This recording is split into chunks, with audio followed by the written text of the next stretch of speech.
예, 오늘은 웨스트민스터 표준문서 78가입니다. 예, 죽으심의 비하. 예, 우리가 이제 잉태, 나심, 지난주엔 사심의 비하, 오늘은 죽으심의 비하. 예, 대요리 49문답에 기초해 있습니다. 가급적 그 문답서를 살리려고 하는데 전체적으로 제가 이렇게 좀 다시 쓰고 편집하고, 특별히 이제 대소요리 문답, 웨스트민스터 신앙고백서 이렇게 걸쳐서 있는 경우도 있고 하니까요. 그런 경우는 거의 이제 많이 가급적 살리려고 합니다. 예.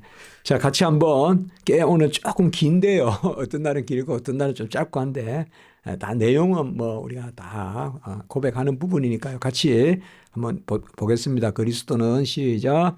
그리스도는 가룟 유다에게 배반 당하시고 그 제자들에게 버림 받으시고 세상의 조롱과 배척을 받으시고 빌라도에게 정죄 받으신 후 핍박하는 자들에게 고난을 받으시고 죽음의 공포와 흑암의 권세와 싸우시고 하나님의 무서운 진노를 느끼시고 견디시고 자기 생명을 속죄 제물로 내놓으시고 고통과 수욕과 저주된 십자가의 죽음을 참으심으로써 낮아지셨다.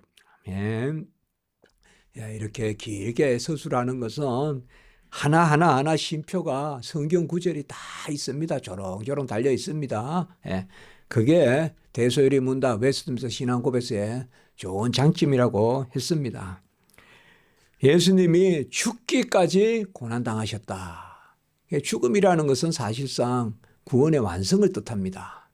우리 구원의 단이라는 말도 있는데 바로 잉태 때부터 죽음까지가 예수님이 이 땅에 오셔서 우리의 것을 가져가야 될 부분입니다.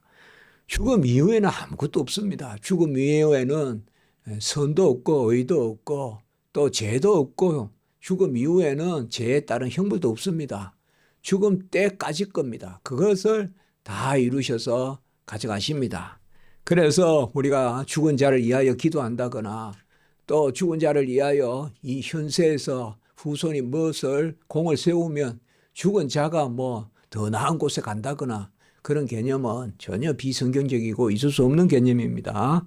그래서 죽기까지 복종하셔서 또 아들을 내어주시기까지 이런 개념들이 다 죽음, 내어주신다는 것이 죽음에 내어주신다. 그래서 우리 주님께서 어떤 고난을 당하셨느냐. 가룟 유다에게 배반당하시고 사실상 가룟 유다를 세우시고 또 성찬까지 참여하게 하시고 또 가장 중요한 돈궤를 맡겼어요. 회계를 맡겼거든요. 그런데 가룟 유다가 팔아버립니다. 은산십에 팔고는 이제 곧 또 깨달아요. 그러니까 바로 사탄의 앞잡이가 된 거고 마귀의 앞잡이가 된 거죠. 그래서 유다에게 배반당하시고 제자들에게 버림받으시고, 그는 뭐 제자들이 버린다고 버린 게 아니지만은 분명히 믿음을 가지고 붙들려 있어야 되지 않겠어요. 그런데 다 도망치고 또 주님의 약속하신 것을 다 망각해 버리고 또 베드로조차도 부인했지 않습니까? 사실 부인한다는 그것이 나는 도무지 모른다. 그리고 오히려 그냥 저주에 가까운 이야기까지 하거든요. 그런 부분들은 제자들에게 버림받으시고 세상의 조롱과 배척을 받으시고, 세상의 조롱과 배척이 뭐겠습니까? 사실 따르던 사람이 더 조롱을 하는 거죠. 그러니까 예수님을 따르지 않았던 사람은 뭐 호산나도 없고 어떻게 보면 배척도 없어요. 근데 그 따르는 것이 온전해야 되는데, 그래서 오히려 예수님을 잘못 알고 쫓아다니는 거죠. 잘못 알고 예수를 쫓아다니는 사람이 더 나서서 예수를 핍박해요. 예수의 조롱과 배척을 받으시고, 그것을 우리가 또 이렇게 볼 수가 있습니다. 가장 예수님을 기다린다고 하고 메시아를 기다린다고 하는, 그래서 갈대를 지어주고 그의 예언된 유다의 홀과 같이 귀와 같이 이렇게 들어보라고 하는 거고, 그리고 침을 뱉기도 하고 뺨을 치기도 하고, 그에 바로 조롱과 배척을 당하십니다. 선지자여도 내려와 보라. 이런 것들이 전부 다 예수님을 조롱하고 배척하는, 자기나 구원하지 뭐 남을 구원한다 저러냐. 우리가 복음을 전하다 보면 너나 잘 믿어라 그러잖아요. 자, 이런 것도 다 조롱과 배척입니다. 그렇죠. 우리가 완전해서 전하는 건 아니잖아요. 그래서 이 땅에 오신 아들은 아버지의 뜻을 이루러 오셨는데, 그리고 빌라도에게 정죄를 받으셨죠. 사실 빌라도도 보면 불쌍한 인간이죠. 왜 그 자리에 그때 총독이 됐나 하지만 사실 빌라도도 참 야망이 있는 사람이거든요. 빌라도가 똑똑하기도 하고 똑똑하기도 한데 음모술수가 뛰어나고요. 뭐 오늘날 정치는 모르겠어요. 오늘날 정치를 선한 거로 하고 착한 것으로 하고 도덕적으로 하는 그런 정치인지, 오늘날 정치는 어떻게 규정이 될지 모르겠어요. 저는 정치를 잘 모르지만 옛날에는 무슨 금권 정치니 철학의 철학 정치니 뭐 여러 있거든요. 덕으로 다스린다, 뭐 돈으로 다스린다. 오늘날 정치는 무슨 정치인지 모르겠는데 예수님 시대 때는 하여튼 이 음모와 술수가 많았어요. 뇌물이 많았고. 그렇기 때문에 그 빌라도거든요. 제 덩어리란 말이에요. 이 제 덩어리한테 정죄를 받으셨다. 그나마 인간 중에서도 거기서 거기겠지만 그래도 좀 성군이니 선한 통치자니 그런 사람 앞에 우리 주님이 그거 한 게 아니다 이 말이에요. 그리고 손을 딱 씻고는 거야. 나는 상관치 않겠다 하고는 내주는, 그럼 죽여라 이 말이죠. 너희들 마음대로 해라. 이제 이렇게 해서 싹 회피하고, 이런 것들이 빌라도의 교활함을 보여주는 거예요. 이런 식으로 살아남은 사람이 빌라도다 이 말이에요. 그러니까 나중에는 이제 알려진 바에 따르면 빌라도도 처참하게 종말을, 나중에는 끝이 안 좋거든요. 어쨌든 빌라도에게 정죄받으시고 핍박하는 자들에게 고난을 받으시고, 이것은 끝내 이제 때리시고 또 가시면류관을 씌우시고 그런 그 형틀에 그런 고난을 받으시고, 죽음의 공포와 흑암의 근세와 싸우시고, 물론 빛으로 우리 주님은 하나님으로서는 빛이시고 생명이시니까 어둠을 이기고 죽음을 이기시는 거예요. 죽음이 오히려 벌벌 떨죠. 죽음이 생명 앞에 벌벌 떱니다. 어둠이 빛 앞에 떨게 되고. 그러나 우리의 자리에 서셔야 되기 때문에 죽음을 앞에, 그 고통 앞에 주님도 이 잔을 지나가게 하옵소서라고 인성에 따라서 그 임박한 고난을 보시고 겟세마네에서 기도하시는, 그것은 거역하는 것이 아니라 그 처절함을 아시기 때문에 인간의 비참함을, 그 죄의 값을, 그 고통을 다 지고 가는 그 죽음이, 형틀의 죽음이 뭘 의미하는가. 아마 우리가 아는 그 고통을 훨씬 넘어서는 고통입니다. 죽음이라는 것은 영혼과 육체가 분리되는 그 죄로 말미암아 들어온 죽음의 형벌이라는 것은, 그걸 주님은 아세요. 그것을 아세요. 우리는 모르고 죽어요, 사실. 우리 믿는 자들은 이제 소망을 가지지만 믿지 않는 자들은 두려워만 하지, 사실 두려워하는 것보다 더 고통스러운 게 죽음입니다. 죽음은 분명히 고통스럽습니다. 영원히 고통스럽단 말이에요. 그걸 아무도 몰라요. 그러나 우리 믿는 자들은 그 고통을 지나갑니다. 그 고통을. 그건 하나님 우리에게 주시는 은혜입니다. 분명히 죽음의 고통이 있어요. 영혼과 육체가 분리되는 고통이 있거든요. 그런데 주님은 죄의 값을 치러야 되기 때문에 그 고통을 헤아리시는 거예요. 그 고통을 겪으셔야 되는 거예요. 죽음의 고통을. 그렇기 때문에 그래서 우리를 죽음의 고통으로부터 해방해 주신다 이 말이에요. 그래서 예수님께서 그것을 보시고 죽음의 공포와 흑암의 근세와 싸우시고라는 이 개념입니다. 주님이 하나님으로서는, 신성에 따라서는 죽음을 이기세요. 이제 그게 부활이잖아요. 그러나 인성에 따라서는 우리 자리에서 죽으셔야 돼요. 그래야 대속의 사건이 일어나기 때문에. 그래서 지나가는 건 아니에요. 지나가는 건 우리가 지나가는 것이, 주님은 겪으셔야 돼요. 우리에게는 지나가요. 우리는 유월돼요. 패스 오버, 지나가요. 그러나 주님은 겪으셔야 돼요. 주님이 겪으셨기 때문에 우리에게 지나가는 거예요. 주님이 고난을 겪으셨기 때문에 그 고난이 우리에게 지나간다 이 말이에요. 유월된다 이 말이에요. 주님이 모든 순종을 했기 때문에 우리는 은혜를 누리는 것이요. 그래서 우리는 값진 은혜다 이 말이에요. 값없는 은혜가 아니라. 그 값진 은혜가 바로 보혈의 공로고. 그렇지 않습니까? 그래서 주님이 그걸 다 겪었어요.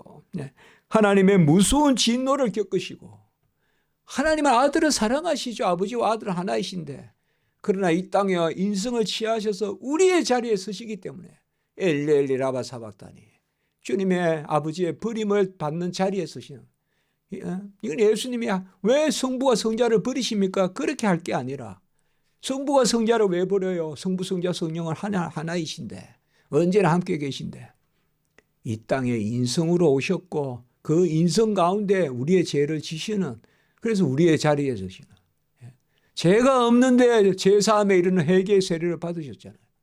마찬가지란 말이에요. 죄가 없는데 죄인의 죽음을 죽으시고, 죄가 없는데 죄의 싹시인 영혼의 죽음, 영혼의 죽음이 바로 뭐예요? 유기거든요. 멀어지는 거거든요. 버림받는 거거든요. 그거 엘리 라바 사박다니, 이게 영혼의 죽음이거든. 영적 죽음이라 합니다. 우리가 영적 사망. 하나님을 떠나는 것이 사망이에요. 벌써요. 에덴 동산에서 나무 뒤에 숨는 거, 그거 벌써 죽음의 모습이에요.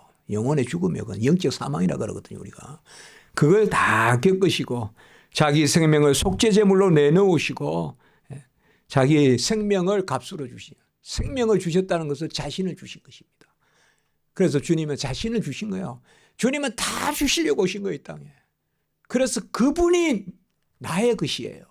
그게 그리스도와 연합이에요, 우리가. 그리스도 그 자신이 나의 것이란 말이에요. 어떤 소유를 주신 것이 아니라 존재를 주셨어요. 제가 이제 대신대학교 가서 설교할 때 이걸 가지고 했습니다. 존재의 신앙을 좀 회복하자, 우리가. 그 이야기를 꼭 해주고 싶었어요. 제가 평소에 우리 교회에는 많이 이야기하잖아요. 소유의 신앙에 너무 우리가 찌들려 있다. 존재의 신앙을 가지자. 그래서 제가 그 이야기 해줬어요. 나 자신을 구원하셨으니 우리도 우리 자신을 드리기에 힘쓰자. 디모데후서 2장 15절. 자신. 주님이 자신을 주셔서 우리 자신을 값주고 사셨어. 우리 자신이 우리 자신이 되셨어. 그리스도와 우리가 하나가 되었으니 이제 우리도 자신을 드리기에 힘쓰자. 그 자신을 드린다는 게 뭔지는 모른다, 나는. 그러나 주님의, 하나님의 뜻은 우리 자신을 드리는 거다. 그거 가지고 우리가 기도하자. 이제 그렇게 우리 학생들에게 이야기했습니다. 자, 바로 고통과 수욕과, 수욕은 치욕이란 말입니다. 치욕과 저주된 십자가의 죽음을 참으셨다. 참으심이란 것이 뭘까요? 이것이 바로 감당하시는 것입니다. 그저 참는 게 아니라 우리가 뭔가 물건을 나를 때는 그냥 참는 게 아니잖아요. 이루는 거잖아요. 주님의 참으심은 일을 이루시는 거예요. 주님이 고난을 참으시고 주님이 죽음을 참으시는 것은 주님이 의를 이루시는 거예요. 이루시는 거거든요. 우리도 사실 이 땅에서요, 참는 게 이루는 것입니다. 참는 게 아무것도 안 하는 게 아닙니다, 사실. 참는 게 이루는 거예요. 못 참고 이리 가고 저리 가고 하다가 그냥 참 나무가 교훈을 많이 주잖아요. 그 자리에 가만히 있어요. 그러니까 감이 열리고, 밤이 열리고. 다 그것도 참는 거예요. 그 자리에 꾹 참고. 자, 오늘은 먼저 내용을 봤습니다. 이사야 53장 10절 좀 빨리 봅니다. 시작. 여호와께서 그에게 상함을 받게 하시기를 원하사 질고를 당하게 하셨은즉 그의 영혼을 속건제물로 드리기에 이르면 그가 씨를 보게 되며 그의 날은 길 것이요 또 그의 손으로 여호와께서 기뻐하시는 뜻을 성취하리로다. 이사야 53장은 바로 고난받는 종의 노래라고도 하는데요. 특별히 이 부분이 중요하죠. 질고를 당하사. 질고라는 말은 영혼의 고통을 질고라고 합니다. 영혼의 고통. 그래서 여기에 영혼을 속죄. 왜 하필 영혼을 이렇게 많이 강조했을까요? 영혼과 육신의 모든 고난을 우리를 위하여 드렸다. 속건 제물을 드렸다. 속건 제물은 우리가 속죄 제물은 죄를 사하는 것이고 속건 제물은 허물을 사한다고 하는데 속건 제물은 뭔가 하면 온전하게 한다 이렇게 생각하시면 됩니다. 온전하게 하는 제물이다 이렇게 생각하시면 됩니다. 속죄 제물은 죄를 사한다. 속건 제물은 허물건자입니다. 그냥 온전하게 한다. 우리를 온전하게 하는 제사다. 그렇게 생각하시면 됩니다. 그 의미를 받으면 되니까요. 자, 누가복음 22장 44절 시작. 예수께서 힘쓰고 애써 더 간절히 기도하시니 땀이 땅에 떨어지는 핏방울 같이 되더라. 이건 그저 은유가 아닙니다. 실제입니다. 얼마나 간절하게 했더니 피가 나왔습니다. 그렇게 우리가 해석합니다. 그렇게 그 말씀을 받습니다. 이거는 대속의 자리에서 간절하며 우리 인간이 기도해서 피가 나오겠습니까? 피를 짜듯이 기도하신 것입니다. 그렇게 받으면 됩니다. 이 말씀은 은유가 아닙니다. 그저 뭐 떨어졌는데 밤이라서 땀이 피같이 보였다. 온갖 그런 주석을 다 하는데 그런 거는 필요 없는 주석이에요. 바로 말씀대로 받으면 돼요. 땅에 떨어지는 핏방울같이 되었더라. 그렇게 핏방울같이 되었다. 그렇게 아시면 됩니다. 어쨌든 간절하게 기도했다는 것입니다. 간절하게. 이 헬라어의 뭐뭐 같이라는 말은 많은 경우에 같다는 뜻입니다. 비슷하다는 뜻이 아니라. 그래서 제가 말씀드립니다. 우리와 같으시고 히브리서 4장 15절도 비슷하단 말이 아닙니다. 우리와 같은 인성을 취하시고거든요. 그러니까 성경에서 같다라는 말은 많은 경우에 비슷하다로 아니가 진짜 같다는 뜻으로 해석해야 됩니다. 자, 마태복음 27장 46절 시작. 제9시점에 예수께서 크게 소리지르 이르시되 엘리 엘리 라마 사bat다니 하시니 이는 곧 나의 하나님 어찌하여 나를 버리셨나이까 하는 뜻이라. 하나님이 어찌하여 버렸었겠어요. 구원의 의를 이루시려고 대속의 의입니다. 갈라디아 3장 13절 시작.